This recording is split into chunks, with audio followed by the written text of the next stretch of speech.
দক্ষিণ সুদানে বিমান দুর্ঘটনায় ১৫ আরোহীর সবাই প্রাণ হারিয়েছেন। সোমবার সকালে রাজধানী জুবা থেকে ২০ কিলোমিটার দূরে এই দুর্ঘটনাটি ঘটে। সিটিলিংক এভিয়েশনের যাত্রীবাহী বিমানটি ইয়েই থেকে জুবাই যাওয়ার পথে নিয়ন্ত্রণ হারায়। প্রাথমিক তদন্তে জানা যায়, বৈরী আবহাওয়া এবং অত্যন্ত নিম্ন দৃশ্যমানতার কারণে বিমানটি বিধ্বস্ত হয়েছে।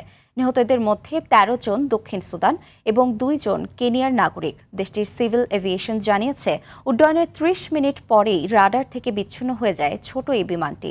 দুর্ঘটনার প্রকৃত কারণ খতিয়ে দেখতে তদন্ত দল কাজ শুরু করেছে। উল্লেখ্য, অনুন্নত পরিবহন ব্যবস্থা এবং পুরনো বিমানের কারণে দক্ষিণ সুদানে প্রায়ই এ ধরনের প্রাণঘাতী বিমান দুর্ঘটনা ঘটে।